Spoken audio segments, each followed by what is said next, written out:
असद सरकार के मिट्टी पलीत के बाद सीरिया में अब सत्ता का संघर्ष विद्रोही गुटों के बीच ही दिखाई दे रहा है।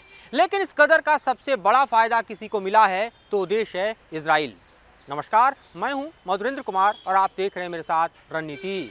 और सीरिया में जो कुछ हुआ है उसके पीछे का समीकरण समझने की जरूरत है। लेकिन इससे पहले हम आपको ये बतला दें कि अभी सीरिया की जमीन पर हो क्या रहा है। सत्ता का संघर्ष इस वक्त एचटीएस, एसडीएफ और साथ ही अन्य विद्रोही गुटों के बीच दिखाई दे रहा है। तो दूसरी तरफ पुतिन ने असद को एसाइलम दिया है और साथ ही यूएनएससी में सीरिया के मसले पर जो बैठक बुलाई गई है उस पर चर्चा की जा रही है। इस बीच चीन का बयान भी काफ़ी अहम है जो सीरिया में स्थिरता की बात कर रहा है। लेकिन इस बीच इजराइल ने अपने हमले सीरिया की ज़मीन पर एक बार फिर से तेज कर दिए हैं। इजराइल अपने हमले के पीछे की वजह ये बतला रहा है कि जो वेपन ऑफ मास डिस्ट्रक्शंस हैं, जो केमिकल वेपन्स के ठिकाने हैं, जो रॉकेट स्टोरेज हैं, वो दरअसल उन लोगों के हाथ न लग जाए जो आगे डिस्ट्रक्शन कर पाएं। इसलिए इजराइल की सेना एयर स्ट्राइक के जरिए इन ठिकानों को निस्तेनाबूद कर रही है। लेकिन जानकारी ये मिल रही है कि दरअसल ये वो ठिकाने हैं जो हिजबुल्लाह के गढ़ हैं, जहां पर हिजबुल्लाह और साथ ही ईरान के हथियार रखे हुए हैं और इन जगहों को तबाही के मद्देनज़र इजराइल इस वक्त हमले को अंजाम दे रहा है। साथ ही इजराइल की दूसरी चाल भी गोलन हाइट्स से साफ देखी जा सकती है, जहां बफर का एरिया भी इजराइल ने कब्जा कर लिया है। जहां वो गोलन हाइट जो स्ट्रेटजिक इंपॉर्टेंस के लिहाज से देखें तो लेबनान और सीरिया पर इजराइल को बढ़त देता है, जिसे इजराइल ने 1963 की जंग में जबरन कब्जाया था और असद की सरकार लगातार गोलन हाइट्स को इजराइल की चंगुल से छुड़ाने की जंग लड़ती रही, कामयाब नहीं हुई। लेकिन ये मौका दरअसल इजराइल के लिए बेहद खास है जब सीरिया अब असद की सरकार के हाथों से निकल चुका है। असद की सरकार मतलब ईरान का दोस्त। सीरिया जो कि असद के सरकार के नेतृत्व में बेहद करीब ईरान के रहा, जिसने अपनी ज़मीन पर हिजबुल्लाह के ठिकानों को बढ़ाया, वो हिजबुल्लाह जो कि इजराइल को काउंटर करता रहा, वो हिजबुल्लाह जो सीरिया की तरफ से, सीरिया की ज़मीन से लेबनान की तरफ देखें तो ईरान का एक समूचा कनेक्ट जो है वो दिखाई देता है। लेकिन सीरिया में असद की सरकार का गिरना अगर किसी के लिए सबसे ज़्यादा फलदायी है तो इजराइल के लिए है, सबसे ज़्यादा राहत भरा है तो नेतन्याहू के लिए है और यूँ कहें कि अमेरिका के लिए भी है। क्योंकि सीरिया की ज़मीन पर दरअसल रूस और ईरान का प्रेजेंस न सिर्फ इजराइल के लिए बल्कि सीधे तौर पर देखें तो अमेरिका के लिए भी बड़ा खतरा रहा, क्योंकि रूस सीरिया के ही रास्ते मेडिटेरियन में अमेरिका को काउंटर करता रहा, वहीं ईरान सीरिया की ज़मीन से इजराइल को काउंटर करता रहा। लेकिन सीरिया में असद की सरकार के गिर जाने के बाद अब देखें तो अब सत्ता का संघर्ष वहाँ के ही विद्रोहियों के बीच दिखाई दे रहा है। एसटीएस यानी हयात अल-शाम, वो संगठन जो कि इदबिल के छोटे इलाके पर कब्जा करके बैठा हुआ था, महज 12 से 13 दिन पहले उसने विद्रोह को अंजाम देना शुरू किया। मौका और ताक में बैठा हुआ यह संगठन दरअसल टर्की से हथियारों का जखीरा जुटाने में कामयाब रहा, वेल ट्रेंड हुआ। इजराइल ने भी बैकएंड से भरपूर सपोर्ट किया। एसटीएस के लड़ाके 10 से 15 हज़ार वेल ट्रेंड होकर निकले और इदबिल से उन्होंने सबसे पहले एलेप्पो पर कब्जा किया। हमा हुमा पर कब्जा करते हुए आगे बढ़ते हुए तकरीबन 300 किलोमीटर का इलाका नापते हुए और अपने कब्जे को अंजाम देते हुए वो दमिश्क पहुँचे और वहाँ पर उन्होंने असद सरकार की जड़ें खोद दी। असद सरकार के कार्यकाल के दौरान हम देखें तो जनता के बीच भी एक बड़ा रोष रहा, क्योंकि आप यूँ देखें कि 2010 में जिस तरह से वहाँ पर भुखमरी की स्थिति पैदा हुई, फिर अरब स्प्रिंग हुआ जिसको ब्रूटली क्रश करने में भले ही असद की सरकार कामयाब रही, लेकिन उसके बाद कोविड के खास तौर पर देखिए कि दौरान भारी संख्या में लोग जो है महामारी से मारे गए। उसके बाद जो इकोनॉमिक क्राइसिस है उसे जनता त्रस्त थी। तो ये समूचा एक तरह से ज़मीन पहले से तैयार था और असद सरकार के दो भरोसेमंद समर्थक वॉर जोन में फंसे थे, यानी रूस और ईरान। तो ऐसे मौके का फ़ायदा उठाने के लिए जो पूरी रणनीति तैयार की गई वो महज 12 से 13 दिनों में ही कामयाब हो गई और असद को अपनी जान बचाकर भागना पड़ा मॉस्को, जहां उन्होंने असाइलम लिया है।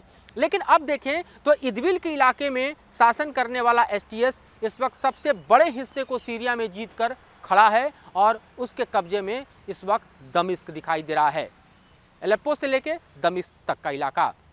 लेकिन अब जो कि सीरिया में दूसरा सबसे बड़ा इलाका है वो अब एसडीएफ के पास है। जी हाँ, एसडीएफ यानी कुर्द की एक पूरी ऐसे इलाके का नियंत्रण जहां पर दरअसल हम कहें तो अमेरिका का सीधा इंटरवेंशन है, अमेरिका का सीधा समर्थन है। ये क्षेत्र अगर आप देखें तो अमेरिकी समर्थित एसडीएफ के कब्जे में है। ये खास तौर पे मैप पे आप देखें तो पश्चिम और उत्तर पश्चिम का इलाका है जो कुर्दों के नियंत्रण वाला क्षेत्र है। असद सरकार के नियंत्रण में पहले भी नहीं था और अब हम देखें तो ये इलाका दरअसल एसडीएफ के पास जस का तस बना हुआ है। अगर आप उत्तर की तरफ देखें यानी तुर्की सीमा पर, जहां पर आप ये देख सकते हैं कि अंकारा के सपोर्ट से सीरियाई राष्ट्रीय सेना है और उसको समर्थन लगातार अर्दवान सरकार से मिलता रहा यानी टर्की से मिलता रहा, क्योंकि खास तौर पे आप देखिए तो कुर्द का इलाका अगर ज़्यादा ताकतवर होता है तो खतरा टर्की के लिए बढ़ जाता है। लिहाजा उसको काउंटर करने के लिए जो फंडिंग और हथियारों का जखीरा एक तरह से टर्की ने मुहैया कराया वो सीरियाई राष्ट्रीय सेना को मुहैया कराया। उनका कब्जा आप उत्तर में देख सकते हैं। एसटीएस जैसा कि हमने बताया कि इदबिल पर कब्जे पर था, लेकिन अब उसके पास ब्रॉडर एरिया सीरिया का है। और चौथा हिस्सा आप दक्षिण का देख सकते हैं यानी सवाइरा और दारा का इलाका, यहाँ पर लोकल विद्रोही तत्व हैं जिनके कब्जे में हैं। अब असद के खिलाफ लड़ाई में हमने तो ये देखा कि अलग अलग तरीके से कोलैबोरेशन करते हुए विद्रोहियों ने असद की सरकार को, असद की सेना को परास्त कर दिया। लेकिन इनके भीतर का समीकरण भी कोई खास बेहतर नहीं है। इनके भीतर भी दरअसल सीरिया में कब्जे की लड़ाई लंबे समय से चलती रही है।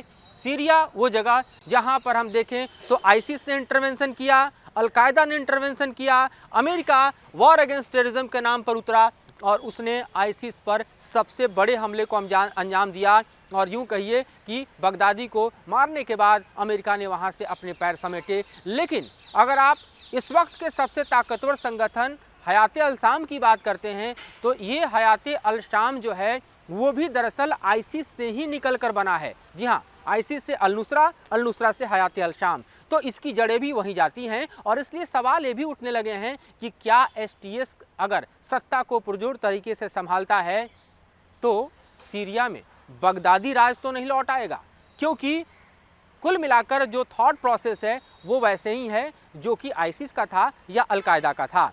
तो अभी की स्थिति में सीरिया एक ऐसे संकट से गुजर रहा है जहां पर जियोपॉलिटिक्स के नज़रिए से देखें तो सीरिया से इस वक्त रूस और ईरान का यूं कहें कि सफाया हो चुका है, क्योंकि उनका नेतृत्व कोई और नहीं बल्कि असद की सरकार वहां पर कर रही थी। अब वहां पर इजराइल डायरेक्ट, टर्की भी डायरेक्ट और अमेरिका इनडायरेक्ट तरीके से कब्जा करता हुआ दिखाई दे रहा है। लेकिन सबसे बड़ी चुनौती इस वक्त वेस्टर्न फोर्सेस के लिए, इजराइल और टर्की के लिए होगा कि क्या वो अपने मनमाफिक सत्ता वहां पर स्थापित कर पाएंगे। और ये तब तक संभव नहीं होगा जब विद्रोहियों के बीच एक बेहतरीन कोलैबोरेशन न हो और एक यूनाइटेड फ्रंट टाइप का बनाकर वहां पर गवर्नमेंट एस्टेब्लिश न कर दिया जाए। दूसरी तरफ हम देखें कि असद को एसाइलम देकर पुतिन ने संकेत जरूर दे दिए हैं कि सीरिया से भले ही असद की सरकार का सफाया हो गया हो, लेकिन किसी भी कीमत पर रूस सीरिया की ज़मीन को, सीरिया के स्ट्रेटजिक इंपॉर्टेंस को अपने हाथों से आसानी से नहीं गंवाना चाहेगा। और इसीलिए ये ऐलान करना मॉस्को का कि एसाइलम में है असद, ये बताने के लिए काफ़ी है कि फ्यूचर पर्सपेक्टिव से पुतिन सीरिया से अभी अपने आप को आउट नहीं मान रहे हैं। इस बीच इजराइल ने जिस तरह से गोलन हाइट्स के बफर को कब्जा किया है, मिलिट्री इंटरवेंशन इजराइल का सीरिया में दिखाई दे रहा है, ये भी बतलाने के लिए काफ़ी है कि इस वक्त का जो समय है वो इजराइल विन विन सिचुएशन के तौर पर देख रहा है, क्योंकि गजा में वो हमास को निपटा चुका है। हिजबुल्लाह का जो नेतृत्व है उसका सफाया वो लेबनान में कर चुका है। हिजबुल्लाह के जो बचे खुचे ठिकाने हैं वो सीरिया में समेट रहा है। और ऐसी स्थिति में आप यूँ समझिए कि इजराइल ज़्यादा से ज़्यादा सीरिया में अपने बफर को क्रिएट कर लेगा ताकि आगे भविष्य का खतरा उसको न दिखाई दे। और इन सब के पीछे की रणनीति में हम देखें तो मोसाद और CIA की भी जानकारी भरकर सामने आ रही है, जो ये बतलाने के लिए काफ़ी है कि किस तरह से इस मुफीद समय का इंतज़ार करते रहे ये सब। और जैसे ही सही वक्त आया सीरिया में असद की सरकार को समेट दिया गया और यहाँ पर रूस और ईरान के प्रभाव को भी पूरी तरह से कमतर करके शून्य की ओर पहुँचा दिया गया है। हमारी नज़र सीरिया पर लगातार बनी रहेगी। हम आपको अपडेट्स और विश्लेषण के साथ यूँ ही आते रहेंगे। फिलहाल मुझे और मेरे सहयोगी सुभाष चंद्र को दीजिए इजाज़त।